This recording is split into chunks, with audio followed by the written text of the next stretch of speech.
So the commentators on the radio, this is a joke report to them. They're laughing about all this. Just seems like hilarious to people. You know what I mean? So they don't really see anything medically important about this study. But what did happen was after that study, the pharmaceutical industry was forced to invent a synthetic version they called Marinol. They say, so if you want to study medicine, you have to use Marinol. We won't give you access to real marijuana. Because he had a brain injury and he had ringing in his ears and he couldn't sleep, and he had a very serious issue from having his head hit really hard, and his whole life quality just went down the tubes with that. And he wanted to try marijuana, and the doctor wouldn't give it to him. So when you get to stage 4, it's like, okay, write your will, and that's it. We're at the end of the line now. So he had a few people with like advanced cancers, and he put them on the oil. The RCMP came and arrest Rick, confiscate all his plants, all his oil, and threaten him with like decades in jail if he doesn't stop doing this. I interviewed some of the neighbors, some of the people that knew what had happened, knew what Rick was up against, that they were trying to lock him up. And I wrote a story for High Times, one of my last big stories. And I didn't have the clout to get any cover stories anymore. I wasn't the editor-in-chief. I couldn't do that.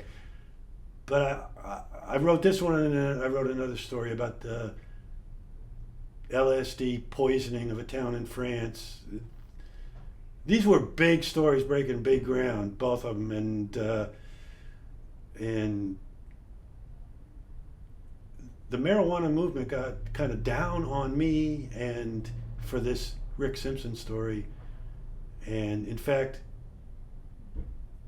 I put it up it was posted on the wall for other people to read before it was published.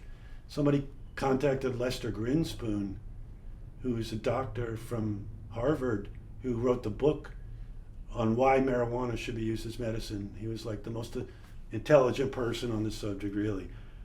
And he was like, didn't want to see this published because he felt it was going to falsely lead people to think marijuana was going to cure their cancer. And cancer's way too big of a topic to think there's a magic bullet. You know what I mean? It's like Grinspoon knew cancer was good. Cancer was good for cancer in that you kept your appetite. You kept eating. Because a lot of people with cancer, they waste away. I didn't believe it until I interviewed the people. Anecdotal evidence, cancer sometimes go away. Your body does it, you know what I mean, or whatever. So there was no scientific evidence, there's just this story. But nobody would investigate the story, and the DEA wouldn't let anybody use natural cannabis for any studies. And that's where we are today. We're still there.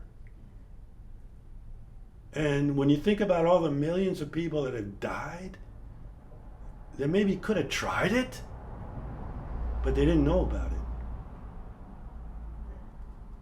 It makes me sick. The information was known 6,000 years ago. Cures all who is sick. It's in the Rig Veda.